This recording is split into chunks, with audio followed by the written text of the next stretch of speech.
Hey there mga my love spices! Thank you so much for always staying here with me in this channel, babe. So before we start your reading, reminders muna us na hindi po tayo lahat makaka-resonate kaya naman. Just take only what resonates here with you guys. At wala tayong gender, babae, lalaki, LGBT, cross-watchers. You can click those if you want. And at the end of the day, always have your free will. Malaya kang gamitin yan. So yun nga, no, Pisces, no, before we start din, no, kung hindi niyo pa knows, meron pa tayong other channel. Ang link ay nasa description box. Siyempre naman malaya rin kayong tumambay there. And hi and hello new subscribers. Ako po si Yan. Welcome. At sa mga returning subscribers, thank you so much for the warm love at support ang binibigay ninyo. So, let's go ahead and check these messages here for you, Pisces. Spirits and Angel Guides, Archangel Michael, thank you so much. This reading is for Pisces. What are the messages na meant to hear ni Pisces? Ano po yung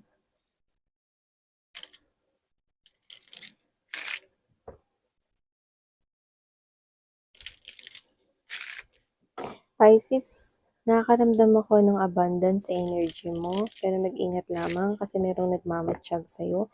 Hindi ko naman nakikita na siya ay tao rito na stranger, pero could be, siguro, sa ilan-ilan sa inyo, pero nakita ko na mas malapit siya sa buhay ninyo, no?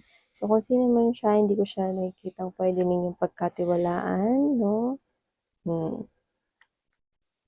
Okay. So, nakikita ko dito na kapag gumanda-ganda na yung trabaho mo or pinagkakakitaan mo, no, matagal na siya rito nakatangkod or nakatingin sa'yo. Okay?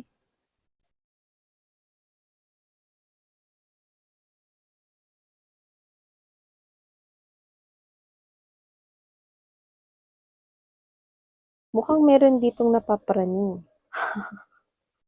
Pisces. Ex mo to, no? Kasi ngayon nare-realize niya na parang soulmate daw kayo. Ngayon niya nare-realize may mga pagbabago rito nangyayari, no? Meron siya rito pagpaplano rin na gusto niya rito makita ka. Madalas na rin tinitingnan yung mga photos or pictures mo. Yan. At meron pa siya rito for some reason natatabi na hindi niya pa na-delete. Pwedeng isa or dalawang photos na magkasama kayo. Itong ex mo na to na posibleng trinidor kayo sa anumang paraan, pera man yan, pambababae or panlalaki, nakikita ko na siya rito ay gagawa ng forward movement sa pamamagitan ng pagtawag sa inyo. No? Tawag or tawagin na atensyon sa pamamagitan ng message, chat, no? Or um, text message, email yan. At kung hindi man posibleng ito ay phone call. Pero you do not want to hear this person's name. His or her voice is kilalang-kilala mo pero ayaw mo na itong marinig. With the not today, I do see that uh, you will reject this person's offer to meet you or to talk to you. Yan. So, nakikita ko rito na maliban dyan sa ex mo na hahabulin kayo, Pisces, no, nakikita ko rito na posibleng meron din ditong person na paparating pa lamang sa'yo. No? With the healing heart right here, no, kung ano man yung pain na na-cause or na-wound na na-cause ng yung past person, nakikita ko na may taong paparating, someone new, you know, meeting someone new, yeah, you're gonna date this person here, and nakikita ko rito that you will be putting yourself out there, no, being available in love. And I do see right here that you or this person will be planning out a date, no? Kung saan kayong dalawa lang, mag-uusap kayo under the sun, or para makilala ninyo yung isa't isa in person naman, yan. So, nakikita ko dito that this is someone new. You could be already talking with this person here, and I do see that if this person here na meron ditong energy ng mas sa kanya, posibleng hindi niya pa nilalabas yung true feelings niya sa inyo. Pero may feelings na siya sa'yo. Lalo na kung parang higit sa isa or dalawang buwan na siyang nakikipag-usap o nakikipag-chat sa'yo. So, kung sino man to, nakikita ko dito na still hiding pa rin siya sa kanya rito emotions, not showing ang kanya rito feelings for you. Pero this person will soon, no, kasi hindi niya na kaya rito mag-pretend pa more. So, nakikita ko na siya rin yung mag-open up ng sarili niyang feelings para sa'yo. Oo, nung una, balak niyang itago na lang yan. Pero nakikita ko rito na posibleng naghahangad siya rito ng mas malaki pa diyan. So, ibig sabihin naghahangad siya rito ng relationship at commitment sa'yo. Kaya nakikita ko rito Pisces na ipu-pursue niya ito 'no, pero ngayon hindi muna, sa ngayon hindi muna.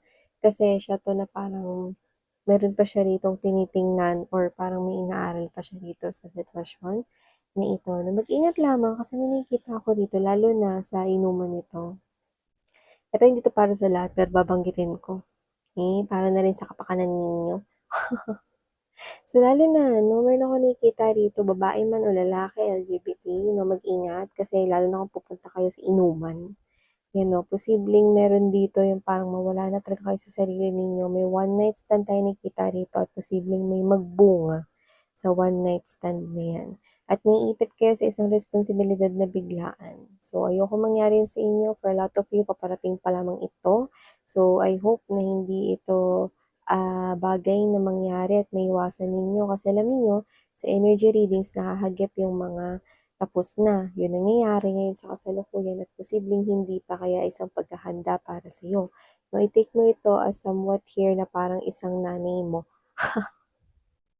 na nagpapayo sa'yo na mag-ingat ka 'no, at huwag magpapakalasing ng sobra. Kailangan nasa matino ka pa ring kaisipan para ikaw ay hindi malagay sa sitwasyong alanganin. So, nakikita ko rito 'no, na mag-ingat 'no, ta's nakikita ko rito 'no, na mataas ang apoy. Yan mga babes. So, maliban diyan Pisces, nakikita ko rin dito with the Grim Reaper. I'm seeing na meron ka ritong puputulin na connection and I think this is a friend of yours. Maybe this friend betrayed you, okay? At some sort. Pwede may kinalaman sa pera, pwede rin naman may kinalaman sa love life, yun yung mas pinaka nakikita ko rito.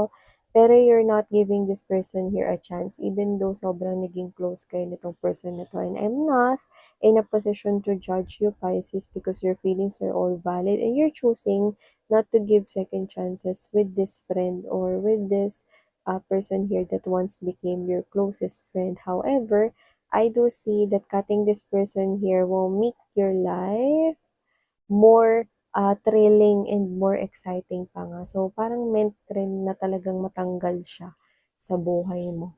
Yan. So, maliban dyan, I'm also picking up right here no, that you need to take chance. Yan, no? Kailangan mag-take chance ka rito kasi may opportunity bubungad sa'yo rito na parang feeling mo gusto mo na agad yan tapusin. May opportunity bubungad 'no, pero parang feeling mo gusto mo na yung tapusin. Like let's say, opportunity sa work 'no, tapos ilang araw ka palang pumasok kasi ayoko na nito, ayoko ng ganito, 'yan 'no. So nakikita ko rito na magandang opportunity yun, so don't quit, okay? Kasi nakikita ko rito na kapagka nagtagal ka diyan, trabaho man 'yan or ano man 'yan, love life man 'yan 'no, it might not seem na parang feeling mo hindi nagwo-workout yung things no, because of that, no? But eventually, things will happen pretty quickly. At marirealize mo rito, Pisces, na worth grabbing pala yung opportunity na yan. So, don't end it agad-agad. Okay? Kasi nakita ko rito, no, na agad-agad din naman kasi yung pagka-realize mo rito no, na worth it yan. Kaya naman, okay? Wait and see while doing here something no, na magbe-benefit ka. So, wag ka munang mag-quit, ano man yan. Okay? So, maliban dyan, Pisces, nakikita ko rin dito na posibleng kayo to na araw-araw may progress, kahit maliliit na mga progress rito, no, pagdating sa inyong intuition. It looks like mas nagiging open kayo, mas nagiging bukas kayo ngayon sa usaping intuition, no, na parang, uy, tama nga talaga si Miss yan. Kapag ginamit ko yung intuition ko, nagamit ko nga last time, ay nako, hindi talaga ako nagkamali, no. Ay, so whatever the case, maybe other people call it gut feeling, no? Pero nakikita ko dito Libra, ano man yun, tawag nyo dyan, di na yun importante. Importante is nakikinig kayo sa intuition ninyo because your intuition is also your angels and guides, your ancestors, the universe, no, talking to you para makapasok sila sa'yo, yung mga mensahe nila for you, Pisces. You need to listen, no, using your intuition because when you use your intuition, your heart, your mind, your body, your soul are all aligned, no? Nakikita ko rito na yung problema mo talaga magtatapos, no? Pag nakinig ka sa intuition mo. Kaya always, always, always listen to your intuition because it looks like you're also listening to the angels and guides mo. So, nakikita ko rito na mas ma-express mo pa ang iyong sarili Libra no, sa mga susunod rito na mga linggo. At nakikita ko rito na malalabas mo rito at showcase mo ang iyong skills. So, oras na para hindi ka mahiya na lumabas na sa iyong cocoon at maging isang butterfly na makulay, no? Lumipad ka, no? At abutin mo rito yung mga bagay na gusto mong abutin. Dahil nakikita ko rito na kahit ano ay makakaya. Okay? So whatever the case may be, you have the power to create here, whatever it is that you want to create here for your life. And whatever it is that you want to receive here sa inyo, I'm seeing you receiving that. Okay? Basta, always in tune lang with yourself and with your goals and with your target plans in life. No? Never go back to the past. No? Iba kasi sa inyo rito na posibleng um, may malungkot pa rin about the past. So, you need to move forward here, no? So, I do see that if it is something here na nagpadurog na ng puso mo before, then it's now time to say goodbye to that past memories, no? At saka past memories na rin naman yun. So, you need to, move forward na, no? Yung iba yun yung kailangan ninyo, no? Hindi nyo kailangan ritong hindi maging komportable, no, sa inyong sarili. Okay? Be with the people right here na hindi mo kailangan magpanggap, no, at okay lang na ipakita mo yung true self mo. Okay? Paano ba yun, Miss Yan? Yung mga friends mo natanggap ka, kahit na pagising mo sa umaga, parang magayong fest mo. Yung pa natanggal yung morning glory mo, no, or yan, pasintabi sa mga kumakain, no, at may ginagawang pag-inom ng kape dyan. Nakikita ko rito, no, na kung ano man ito, nakikita ko rito na oras na para hindi ka mahiya, no, at um, ikaw 'to nailabas mo 'no, yung tunay mo ritong talento, galing, ganda at kagwapuhan 'no. Do not be afraid to show your true colors, Pisces. So nakita ko rito that meron ditong new beginning for you guys 'no, pero ang papakita sa inyo rito 'no is you. Okay? Posibleng mga opportunities sa paligid mo. Pero ikaw yung may layang pumili, alin man dyan yung gusto mong i-take ng chance or i-take ng risk. Pero I want you to know that there is some kind of a blockage right here, like a challenge, no? But I'm seeing na kaya mo naman itong lampasan. I'm seeing mountains over here, no? And right at the middle of this new beginning, posibleng feeling mo susuko ka na dyan, no? But keep going, keep moving because whatever it is coming your way, this is so worth it. This is so worth it here, Pisces. See, this is something here that you will eventually see yourself, okay, your future self right here. Like, ay, ang ganda ng life mo dito, be. No? Like, ay, ang ganda ng magiging buhay mo dito, Pisces. Because this is definitely something that you are envisioning here for your life. And whatever it is, you're gonna think yourself na kaya mo at kinaya mo. No? I'm seeing you talking here to your future self. Your future self is cheering up, no? Sa kung nasan man siyang parallel universe ngayon. And for you to be able to get there, I do see that you need Pisces, no, to have that positive mindset, no, and focus in your own life, in your growth, fulfill that vessel, no, punuin mo rito yung life mo ng happiness, no, make good choices, make healthy choices, no, and stop thinking about the past. Kaya nga yan past eh. Okay? Kasi nakaraan na yan, no? Kaya yung past ay kailangan lang na i-let natin na mag-pass din. So, kung maalala mo man yung mga sick and tired past memories, then with just a snap of a finger, i-divert mo yung thinking mo rito. Think about something here that makes you laugh, Pisces. Think about something here that will distract you from thinking the negative past memories you had before. Diba? So help yourself out because I know you want new things and new environment here for your life. And you no longer want to go back to the times that you've been hurt. Okay? I'm seeing that that cause traumas in you. Okay? But whatever the case may be, I'm seeing that there are a lot of opportunities coming your way, blessings, and I do see no na wag niyong i-ano, yung iba kasi nakikita ko dito parang naka-do not disturb yung phone niyo or naka-silent mode 'no. So, 'wag mo 'yang gawin kapagka umaga, sa gabi kere lang 'no. 'Pag umaga, bago ka matulog, puwede mo namang i-silent 'yan, pero in the span of daylight, do not put your phones sa do not disturb mode. May ganyan diyan sa phone ninyo, eh. Do not put that in do not disturb mode, okey? Dahil meron ditong tatawag sa inyo. This is a different one. Itong tatawag sa inyo, good news 'yan, okey?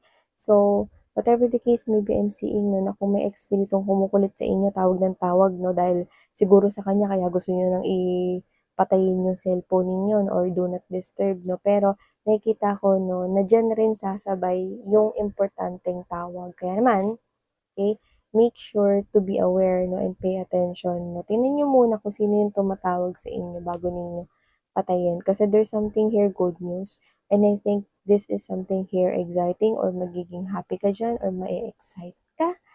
Pisces. So yeah, these are all the messages I've got right here for you, sweetheart. Thank you so much for your time spent here. And please do check out other channel. If you're interested din ito, Mambay link is down below. Muli po ako si Yan. Thank you so much. Sarang Heyo Love and Light. Annyeong.